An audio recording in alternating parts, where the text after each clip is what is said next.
ඒක නිසා ෆ්ලෙක්සිබල් වෙලා මං එහෙම කියන්නේ මොනවත් නෙමෙයි. එහෙම ගිහිලා heart attack හදා ගන්නවා. අනේ හොඳට හම්බ කරලා තියෙන්නේ. කොලෙස්ටරෝල් වැඩි කර ගන්නවා. හොඳට හම්බ කරලා තියෙන්නේ. හොඳට හම්බ කරලා ඔය ඉන්න භෞතික පරිසරයේ හොඳට සැප පහසුයි ඉන්නවා. තව ටිකක් කල් ගිහිල්ලා සීනි හදා ගන්නවා. සීනි හදාගෙන හෝටල් තියෙනවා. ලෝකෙ වටේම හෝටල්. හැබැයි එයාට රස කෑමක් කන්න බෑ. මොකද දැන් සීනි එයාට. එතකොට ඒ ජීවිතේ වැඩක් නැහැනේ.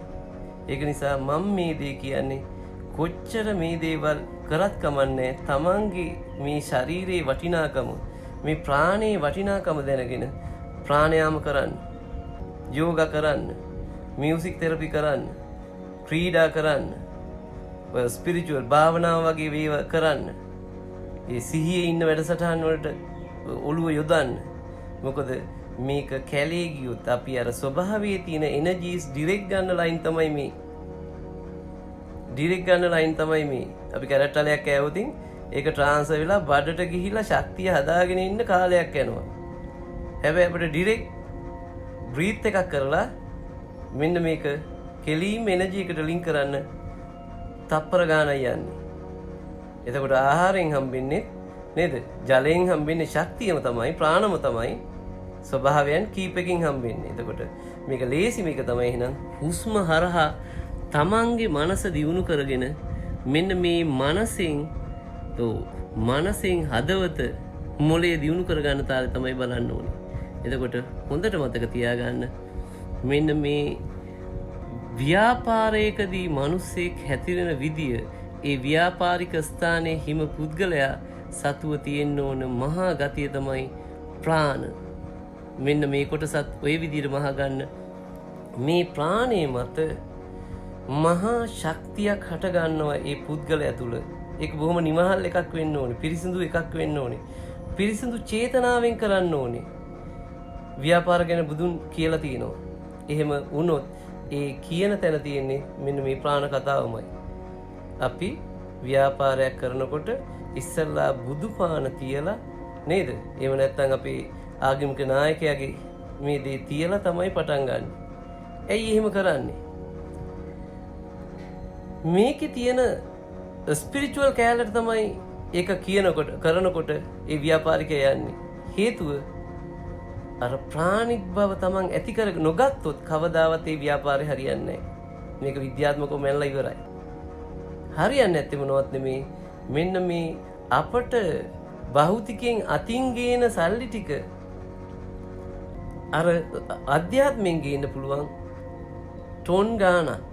ඒක ලින්ක් එක වදින්න විතරයි ඕනේ. පට ගාලා වැඩ යාදීගෙන යනවා. අපට තේරෙන්නේ නැහැ කොහොමද. දෙයයන්ටම තමයි කියන්නේ. මේ ව්‍යාපාරිකයෝ යන්නේ කතරගම යනවා. ඒ තව මුස්ලිම් අය මක්කම යනවා. ඒ තව අය තියෙන්නේ තිරුපති යනවා. නේ? එතකොට මේ තැන් මොනවද මේ? මේ තැන් මොනවද? මේ තැන් ඇවිල්ලා මෙන්න මේ ස්පිරිචුවල් එනර්ජි එක ගන්න තමන් කරන ක්‍රියාදාම ටික. ඒක අමූලික බොරුවක්ද?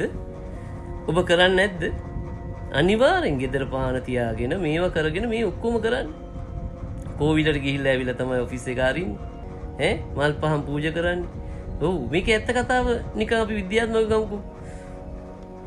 දැන් මල් වට්ටියක් අරගෙන නේ ඔය තියෙන දේවල් ටිකක් අරගෙන දෙවියන් වඳිනවා ගිහිල්ලා. එතකොට මේ දැඟලිල්ල සමනය කරන එකක් නේ ඒක කරන්නේ. එතන ඉන්නේ භක්තිය. භක්තිය මත ගොඩ නැගෙන්නේ මහා හෝමෝන ජාලය. අර සෙරටොනින් මෙලටොනින් කියන හෝමෝන ජාලයේ ලින්ක් එක වදිනවා අනිත් හෝමෝන ටිකට. අන්න ඒක වැඩි වෙන්න මේ පරාසයේ තියෙන අපි හිතමු බ්‍රේන් එක කියලා. ලිම්බික් පද්ධතිය ඔය තියෙන පයිනියල් ග්ලෑන්ඩ් එක මේ ආස්ට්‍රෙන් හොයාගෙන තියෙනවනේ මහා කාරණා ටික. ඒවා අපි පස්සේ කතා කරමු.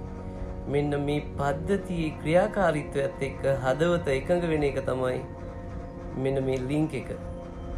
හදවත කියන්නේ කේන්ද්‍රය. මේ කේන්ද්‍රය තුල කේන්ද්‍රය මේ ඔක්කොම චෙක් කරන එක.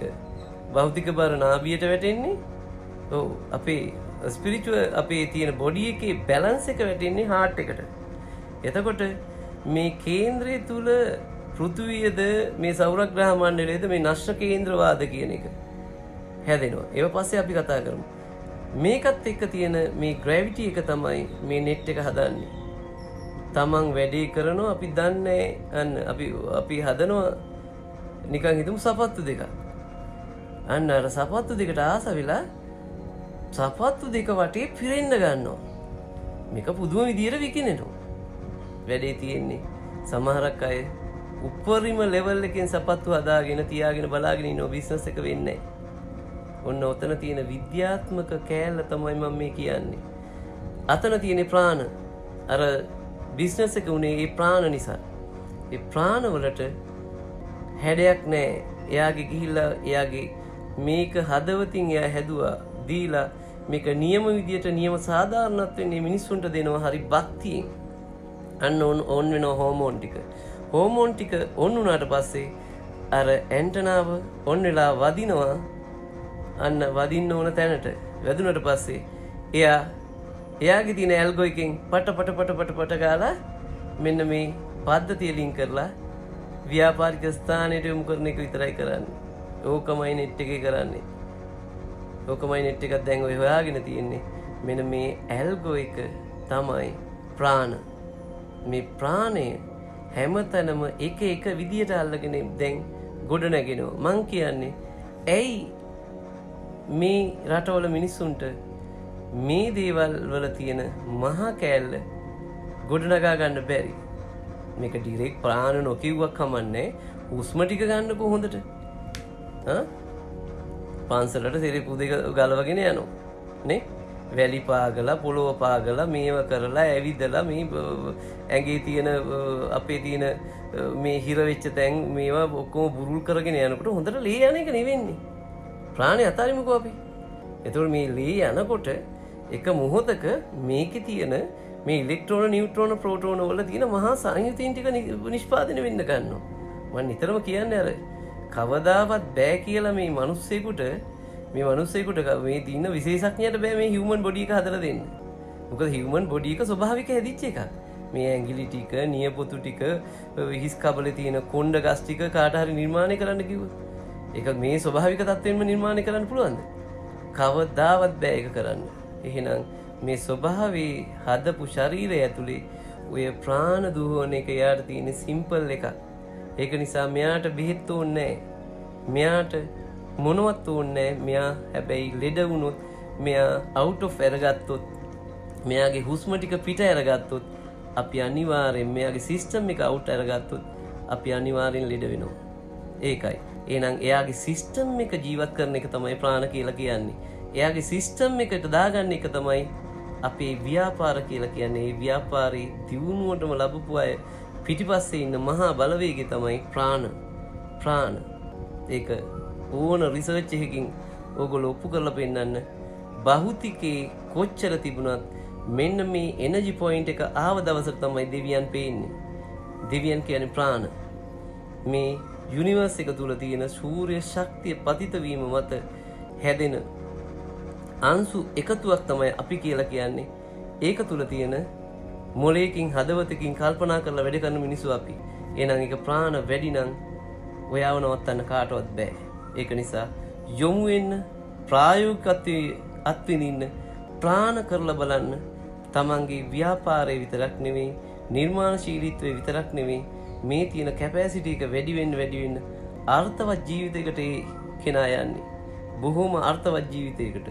තවත් කෙනෙක් ජීවත් කරගෙන තමනුත් ජීවත් වෙලා මෙන්න මේ පරිසරයම පැහැපත් කරලා පෘථුවියට හොඳ පුරවැසියෙක් වෙලා යන්නේ. අන්න ඒ ගෙන විශ්වීය වෙනවාමයි. අධ්‍යාත්මිකයට මහා තැනක් තියෙනවා. එහෙනම් සුවබර ජීවිතයක් මෙයා ගත කරන්නේ. අන්න ඒ වටිනාකම තමයි අපි අත්විඳින්න ඕනේ. නිර්මාණශීලී කෙනෙක් වෙන්න අනිවාර්යයෙන්ම ප්‍රාණ ඕනේ. අනිවාර්යෙන් ප්‍රාණ ඕනේ. ඉතිහාසයේ මේක හොයාගත්තේ. මේක හොයාගෙන මේ ඇස්සේ එක ඒවා කර අපට හුස්ම ගන්න නොදී අපි අනිත් අයගේ ප්‍රොඩක්ට් අනිත් අයගේ නිෂ්පාදන ගන්න රටක් වෙලා තියෙනවද? ඒ වෙලා තියෙන මොනවද නිසා නෙමෙයි ප්‍රාණ නැහැ. මේ ශක්තිය තිබුණා නම් මේ රටවල් තරම් ප්‍රාණින් වැඩි ශක්ති මිනිස්සු නැහැ.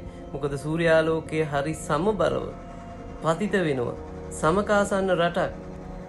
කාලගුණේ දේශගුණේ ජලය ටික මේ පරිසරයේ තියෙන ලස්සන බලන්න. ගහකොළ වර්ග ටික බලන්න. එළවලු වර්ග කොච්චර තියෙනවද කියලා බලන්න.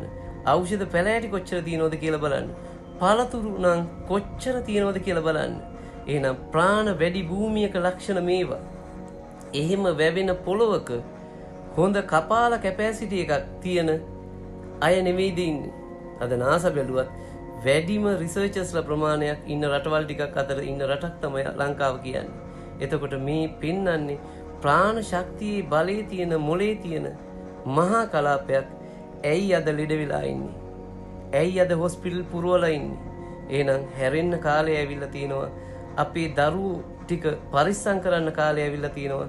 මේගොල්ලෝ ස්පිරිචුවල් දහම් වලට හරි ඒවට තොයි මේ කෝවිල් මේවා අරවා මේවා නිකන් ඩෙඟා නටන මේ බොරු ඒවට දේවාල වලට අහු වෙන්න එපා.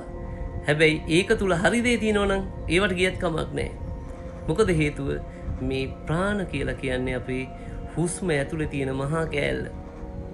ඒක අපි කොහොමද මේක අපේ ශේත්‍රයට දීලා සංගීතය වගේ ඊට පස්සේ චිත්‍ර කලාව වගේ ඊට පස්සේ මේ තියෙන පොඩි අධ්‍යාපන මේ ක්‍රීඩා තුල තියාගෙන මේ අපට කොච්චර දුර ආගම් වල තුල තියාගෙන මේ ළමයාගේ බ්‍රේන් ක්වොලිටි එක මොලේ තියෙන නියම ක්වොලිටි එක හැදුවොත් ඒ රට හැදෙනවාමයි.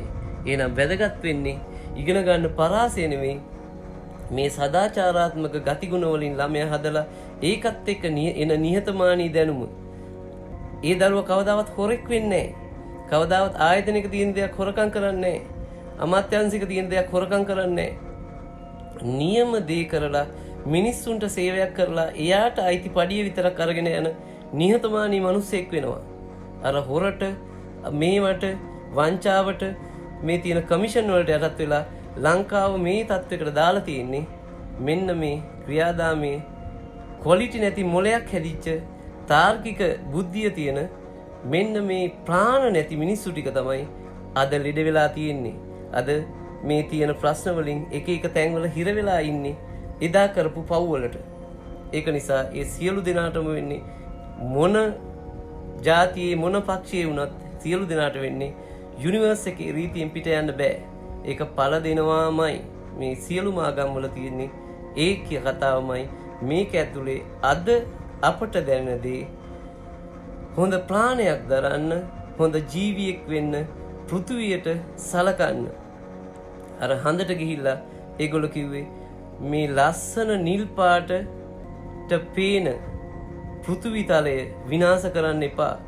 මිසයිල ගහ ගන්න එපා. මෙච්චර ලස්සනට ඒගොල්ලෝ දැකලා කිව්වේ මෙච්චර ලස්සන එකකද අපි ජීවත් වෙන්නේ. ඒගොල්ලන්ට අර හඳ වටේ කැරකිලා මෙහා පැත්තට එනකොට දැක්කේ ඒක. දැකලා පුදුම ආසාවක් නිල් කැටයක් වගේ දිලිසෙන පෘථුවිය දැක්කා. මේකට ආදරය කරන්න මේ කොච්චර අපි පින් කරලා තියෙන්න ඕනද මේකේ ඉන්න කියන එක.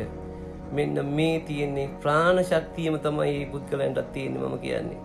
මේක මෙච්චර උඩට යවා ගන්න. ඕක මනසෙන් උඩට ගියපු මහා පිරිසක් මේ භූමිය තුල හිටියා. අද අඩුම තරමේ හෙට දවස ගැන කල්පනා කරගන්න බෑ. හෙට දවස ගැන කල්පනා කර ඉන්නෙත් ඔව් හොස්පිටල් එක කොහෙද තියෙන්නේ මේ කැන්සර් එක කොහෙද තියෙන්නේ මේ තියෙනවා ගගා ඇඟවල් හිතගත දෙකම කැලේ යවාගෙන අන්ත අසරල වෙලා ඉන්න පිරිසක්. ඒක නිසා මෙතනින් අපි ගැලවෙමු. මේ ස්පිරිචුවල් දහමත් එක්ක භෞතික තලයේ තියෙන මහා දේවල් වලට අපි අපේ දරුවොත් යොමු කරගෙන පැහැපත් මාර්ගයකට යන්න මම හිතනවා මේකේ ඔබට ගන්න පුළුවන් වචන දෙක තුනද ඒ දෙක තුන අරගෙන තමන්ගේ U-turn එක ගහන්න. කාලේ හරි U-turn එක ගහන්න. අද ඉඳලා මම හුස්ම ගන්නවා කියලා හිතා ගන්න. හිතාගෙන මේක දන්නේ නැත්නම් ඒ ගන්න එදා කරපු අවුරුදු 3000කට 4000කට එහා පැත්තේ තියෙන පරණ ටෙක්නික් කොහෙන් හරි කමන්නේ හදාරන්න. හදාරලා තමන්ගේ ජීවිතේ ශක්‍රීය කරගන්න. මේ උපතත් විපතත් අතර තියෙන මහා පරාසය හදාගෙන අපි ඉදිරියට යමු.